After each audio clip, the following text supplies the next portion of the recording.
네, 반갑습니다. 마르스 김동석의 리얼 주식입니다. 오늘 마르스 김동석의 리얼 주식은 폭락이 또 오던 말던 유리기판 이 기업은 투자하세요. 세계 1위 됩니다. 최근에 반도체 기업들이 크게 하락하는 가운데 우리가 사도되는 기업 오늘 알려드립니다. 영상 끝까지 보시고 꼭 알아가시길 바란다 말씀드리고, 최근에 이슈가 되고 있는 테슬라 그리고 관련된 산업 관련주까지 총정리한 자료집을 무료로 나눠드리고 있습니다. 이 자료집 받고 싶다 하시면 영상 끝까지 꼭 시청하셔라 말씀드리고, 오늘 영상 바로 시작하겠습니다. 일단 지금 가장 중요한 건 딥시크 AI의 반응입니다. 그러니까 우리가 뭔진 알았어요. 그러면은 이거에 대해서 지금 반응이 어떻게 나오고 있고 우리가 앞으로 어떻게 대응해야 되는지를 알아야 되지 않겠습니까? 근데 혹시나 이게 뭔지를 모르겠다라고 하시는 분들을 위해서 간단 정리를 좀 진행을 합니다.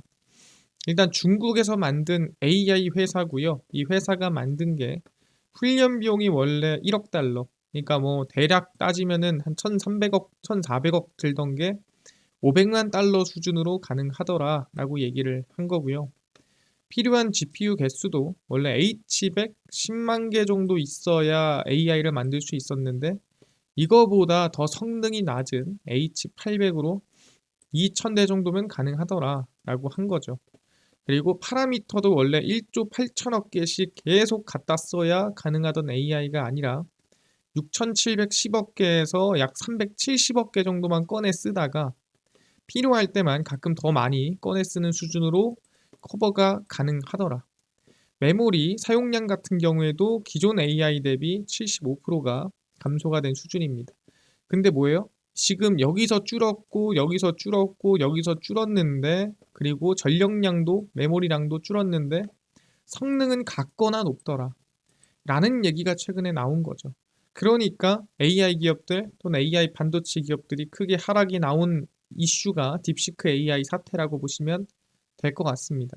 근데 이거에 대해서 우리가 반응을 봐야 돼요. 진짜 사람들이 걱정이 많은가? 이제 엔비디아에서 얘기를 하기에는 결론은 그래요. 딥시크 AI는 결국 첨단 반도체가 필요할 것이다 라는 얘기예요. 근데 이게 왜 그러냐면 사실 당연한 겁니다. 제가 정리를 한번 해드리면은, 엔비디아는 딥시크 서비스 수요를 충족시키기 위해 앞으로 더 많은 칩이 필요할 것이라고 밝혔습니다. 그러니까 앞으로 엔비디아 칩이 더 필요할 거야 라고 한 거죠. 누가? 엔비디아가. 딥시크는 널리 이용 가능한 모델과 수출 통제를 완벽하게 준수하는 컴퓨팅을 활용하여 새로운 모델을 어떻게 만들 수 있는지 보여줬다라는 거죠. 간단하게 얘기하면은 오픈소스를 가지고 얼마나 활용도 있게 AI 모델을 만들고, 그 다음에 수출 통제된 상황에서 통제된 반도체로 얼마나 효율적인 AI를 만들 수 있는지에 대한 가능성을 보여준 거다라고 한 겁니다. 간단하게 얘기하면은 모든 게 제한된 상황에서의 최고의 효율을 꺼낸 게 지금 딥시크 AI 아니냐라는 거죠. 그래서 효율성을 높이는 방법을 배우기 위해 아마 사용했을 당시 중국에는 상당수의 엔비디아 칩을 장착한 슈퍼컴퓨터가 12대가 있었을 것이다 라고 합니다. 그러니까 지금 얘가 효율적이다, 지금 결론은 그렇지만 그 결론적인 효율을 꺼내기 위해서는 분명 H800 이런 이 성능이 낮은 GPU가 아니라 성능 높은 것들을 가지고 효율을 만들다가 결국엔 마지막에 이런 결론이 났을 것이다 라고 얘기를 하는 거죠. 그래서 그들이 더 많은 컴퓨팅에 접근할 수 있다면 얼마나 유능할지 신만이 압니다. 이게 뭔 소리예요? 그러니까 이 정도를 가지고 이걸 만들었는데 플러스로 더 나은 반도체를 가지고 얘네들한테 만들라 그러면은 얼마나 더 대단한 반도체를 만들겠습니까? 라고 물어보는 겁니다. 그러니까 얘네들이 이 정도에 만족하고 끝내면 끝나는 거예요. 근데 그게 아니라, 그러니까 요 정도만 가지고도 이 정도의 능력을 만들었다면 당연히 뭐예요?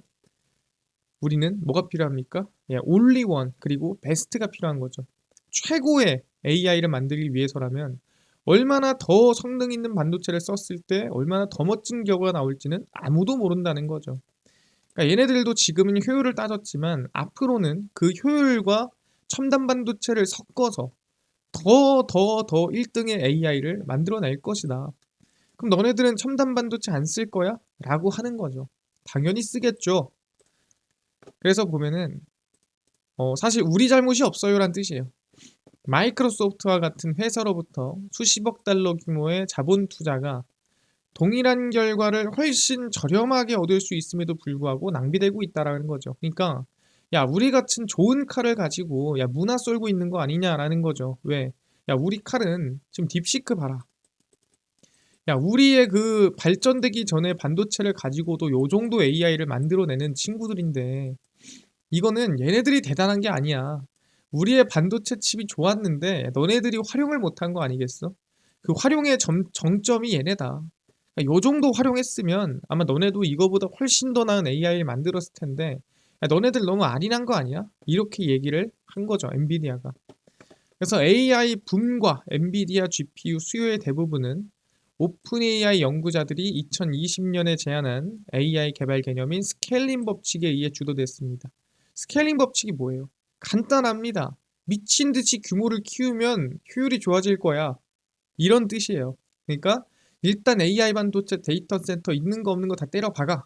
그래서 돈으로 때려 박다 보면은 효율이 좋아질 거야 라는 게 스케일링 법칙입니다. 스케일링 법칙이란 크기가 2배 커질 때마다 에너지는 25%가 절약된다는 법칙이에요. 그래서 돈을 막 때려박아서 규모를 막 키우다 보면은 효율이 좋아질 거 아니겠어? 라는 게 얘네 항상 이 이론이었는데 이 스케일링 법칙을 무너뜨린 게 최근에 얘기한 딥시크였던 거고, 그러니까 얘네들이 올바른 방향으로 효율을 잡은 거지 야, 너네들이 못한 거야 라고 얘기를 하는 거죠.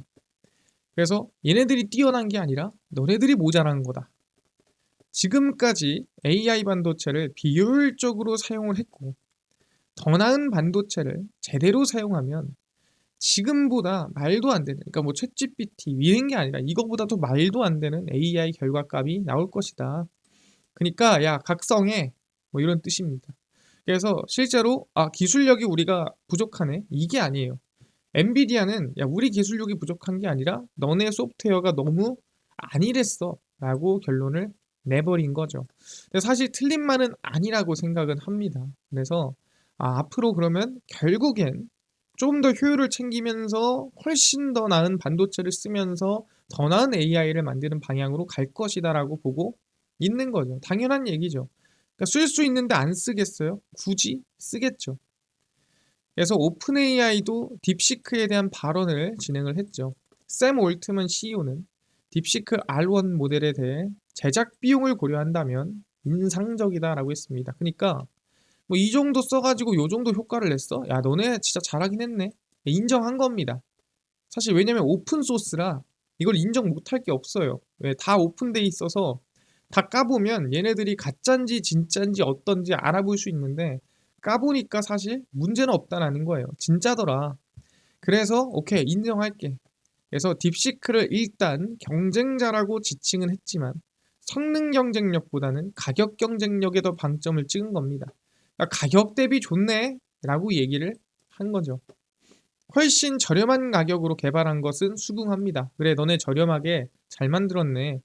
근데 제품 성능까지는 인정하고 있지 않는 기류예요. 이게 뭔 소리냐? 야, 나 가격 대비는 알겠는데 그렇다고 해서 우리가 지금 이만큼 투자해서 이만큼 만든 AI랑 너네 그렇게 해서 만든 AI랑 진짜 설마 같다고 생각하니? 아니지 않아? 라고 하는 거죠. 그래서 뭐라고 했냐면 우리는 훨씬 뛰어난 모델을 내놓을 것이라고 했고 결국 더 나은 AI 반도체에서 더 나은 성능을 낼 것이라고 언급을 한 거죠. 결국엔 뭐냐면 야, 너네들은 그 수준의 AI 반도체로 만들 수 있는 최고 성능 끌어낸 것까지는 오케이. 그건 내가 인정할게. 근데 만약에 우리가 더 나은 지금 AI 반도체로 그 효율을 한다면 훨씬 더 결과가 좋지 않겠어? 라고 얘기를 하는 거죠. 그래서 이 지금까지는 제한된 가격 안에서의 최고의 효율을 끌어냈다면 앞으로는 뭐다? 각성을 했잖아요. 더 나은 반도체에서 더 나은 효율을 끌어낼 수 있는 어떻게 보면은 성능을 만들어낼 것이다. 지금까지 다들 조금 안일했다면 이제부터는 안일한 태도를 벗어던지고 이제는 진심을 다해 AI 소프트웨어의 효율에 좀 진심을 다하지 않겠냐는 거죠. 지금까지는 돈을 갖다 붓는 게 최선인 줄 알았다라는 거예요. 그래서 결론만 내겠습니다. 딥시크 AI의 결론이에요. 다들 태도를 확인하고 결론만 내자면 중국이 미국의 엔비디아 반도체 칩을 덜 좋은 걸 덜 써서 기존의 AI를 만들어낸 건 기술력이 대단한 것이다. 이건 모두가 인정했습니다. 야, 이 별로인 걸 가지고 이렇게 덜 써가지고 만든 거는 야, 너네 좀 대단하네. 가격 대비는 짱이야 라고 얘기를 했는데 반대로 말하면 이거는 중국이 잘했다 이게 아닙니다. 기존의 빅테크 기업들이 너무 스케일링에 몰두하고 있더라. 돈을 더 쏟아부어서 규모를 키우다 보면은 성능과 효율은 알아서 올라올 것이다 라는 이 안일함에 너무 집중을 했다라는 거죠. 그래서 효율에 집중하지 못해 반도체가 오히려 낭비가 됐더라. 더 효율적으로 쓸 수 있었는데 못 쓰지 않았느냐. 그래서 이번 기회로 더 나은 첨단 반도체로 훨씬 더 나은 결과값을 만들어낼 수 있다는 확신이 생긴 거죠. 아, 엔비디아 반도체 칩에 대한 잠재력이 이 정도였고 이 잠재력이 더 커질 수 있고 기대감이 커질 수 있겠구나라는 생각을 가지게 된 거죠. 사람들은 다 뭐예요? 내가 저기서 70조 부으면 내가 80조 붙고 여기서 80조 부으면 내가 90조 붙고 참 이런 싸움을 했단 말이에요. 이거를 이제 더 추가적으로 이제 돈만 붙는 게 아니라 여기 효율을 챙기자라고 하는 거죠. 그래서 딥시크 AI는 미국을 이긴 게 아니라 미국의 AI 반도체가 얼마나 뛰어나고 잠재력을 갖고 있는지 보여준 사례입니다. 야, 너네들이 너무 활용을 못했어. 봐봐라. 야, 이 정도 효율이 난다. 그 정도로 엔비디아의 반도체 칩이 대단한 거야. 라고 어떻게 보면 반대로 예, 올려치기 해준 거죠. 예, 그렇게 우리가 볼 수가 있는 겁니다. 그래서 결론적으로는 지금 뭐 사람들이 받아들이는 건 이 첨단 반도체가 필요 없는 거 아니야 라고 하겠지만 결국엔 지금의 AI 수준에 우리가 만족해. 그러면은 당연히 그러고 끝나겠죠. 그냥 아직 우리는 만족 못 하거든요. 그럼 더 나은 반도체에서 더 나은 효율로서 더 나은 AI가 앞으로 만들어질 것이라는 결론이 난다라는 거죠. 알겠습니다. 그래서 결론은 뭡니까? 우리가 핵심적으로 봐야 되는 부분은 AI 반도체 칩 수요는 결국 증가할 것이다. 어떤? 첨단 반도체. 그럼 이 첨단 반도체에서 최근에 살짝 흔들릴 뻔하다가 그 앞으로 수요가 다시 늘어난다고 하니까 긍정적으로 봐야 되는 오히려 이번 흔들림의 눌림목에 관심을 가져야 되는 기술력이 뭘까요? 첨단 반도체에서 어떻게 핵심이라고 얘기할 수 있는 것들입니다. 그게 바로 저는 유리기판이라고 생각합니다. 그래서 첨단 반도체 이번 흔들림은 기회가 될 것이다. 왜? 결국 필요한 거고 결국 써야 되는 건데 잠시 우리한테 흔들림을 제공해 준 거죠. 유리기판은 반도체 업계에선 꿍의 기판으로 불립니다. 왜?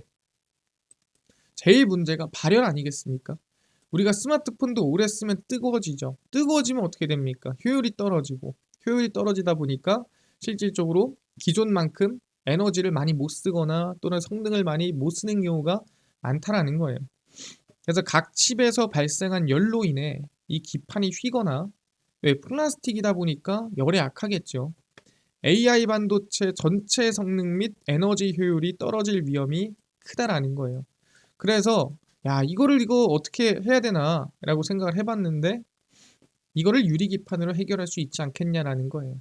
근데 이거에 대해서 이제 약간 이론적으로 이해를 약간 못하는 분들이 있어서 간단하게 정리를 하면 AI 반도체는 GPU, HBM, CPU 등 여러 칩을 이렇게 기판이 이렇게 있으면 수평으로 이렇게 나열한 겁니다. 이렇게 여기다가 이제 뭐 GPU, HBM, CPU 이렇게 나열을 한 건데 발열과 힘을 잡기 위해 이 기판 위에다가 칩과 패키지 기판을 이어주는 중간다리 역할로 실리콘 인터포저를 사용합니다.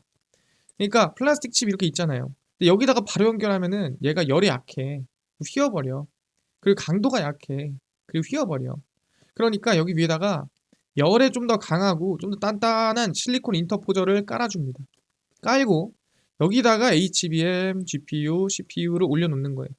그러면 두께는 조금 늘어나겠지만 그래도 기존보다는 열이나 이런 부분에 좀 더 안전해진다라고 얘기를 하는 거죠. 그렇구나. 근데 유리기판을 사용을 하면 이론적으로 아까 뭐 실리콘 인터포저가 사라지니까 두께가 최대 4분의 1까지 줄어든다는 거예요. 이론입니다. 이게 실제로 이 만들어 봐야 알겠지만 이론적으로는 그 정도로 많이 줄어드는 거고 반도체 가치가 올라가는 게 뭐라 했어요? 더 작고 효율은 높이고 전기는 덜 먹는 거예요.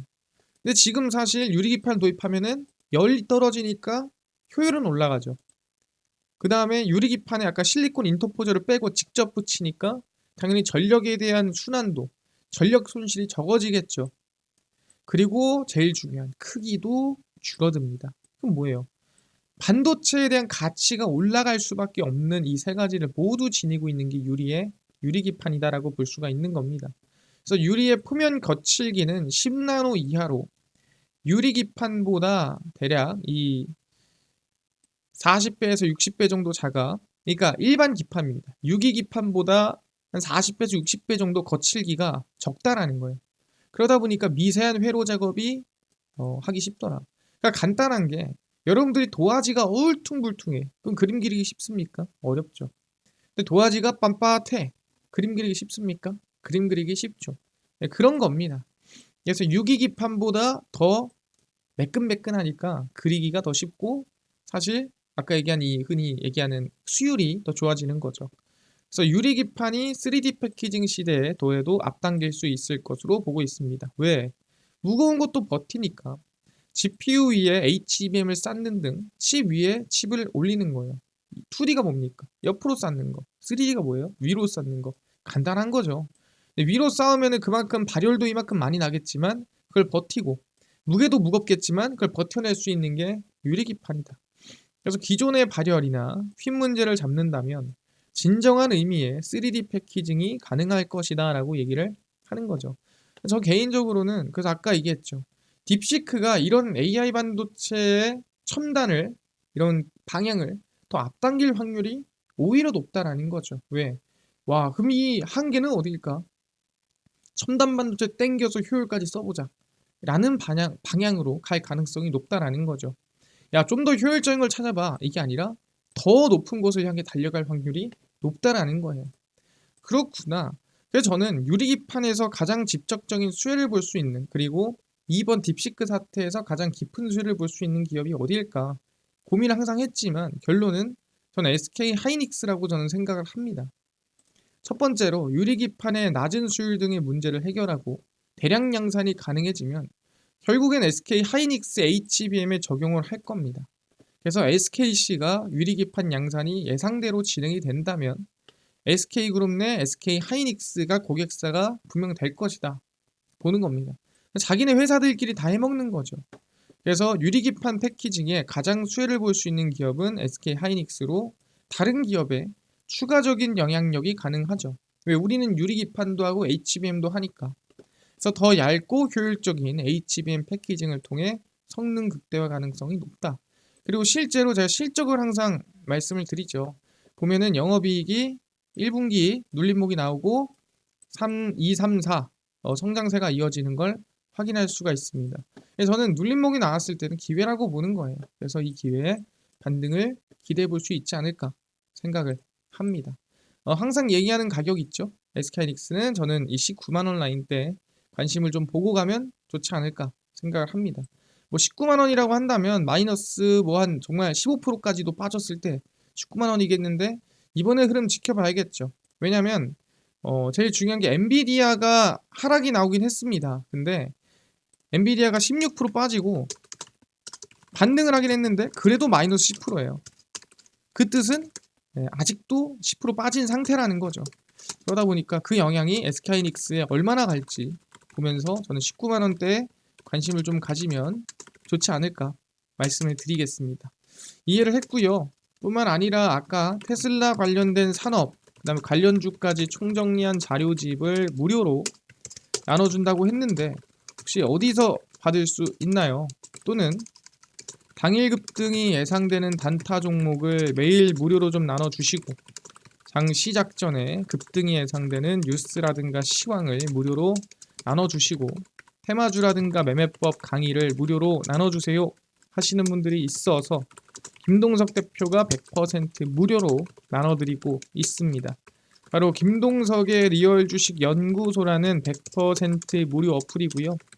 이 어플은 내가 아이폰을 씁니다. 앱스토어에서 무료로 설치 가능하고요. 갤럭시를 씁니다. 구글 플레이, 플레이 스토어에서 무료로 설치가 가능합니다. 설치하고 나면은 전화번호 적어야 되나요? 개인정보 아무것도 필요 없습니다. 적을 때도 없어요. 무료니까요. 앱스토어, 구글 플레이, 플레이 스토어 접속을 하신 다음에 뭐라 검색하냐? 김동석의 리얼 주식 연구소라 검색하시면 이렇게 어플이 뜨게 됩니다. 그래서 100% 무료로 설치 가능하니까 꼭꼭꼭 설치를 하셔라 말씀을 드립니다. 그래서 무료로 설치를 하고 나면은 이렇게 어플이 화면에 뜨게 됩니다. 그래서 당일 리얼 추천주가 당일 급등 예상 종목을 무료로 알려드리고 급비 분석이 장 시작 전 시황, 급비 자료가 테마주라든가 매매법 무료로 나눠드리고 있습니다. 그리고 아까 전에 얘기를 했었던 테슬라 관련된 산업 관련주 자료집은 어디서 무료로 받을 수 있나요? 리얼 추천주 누르시고요.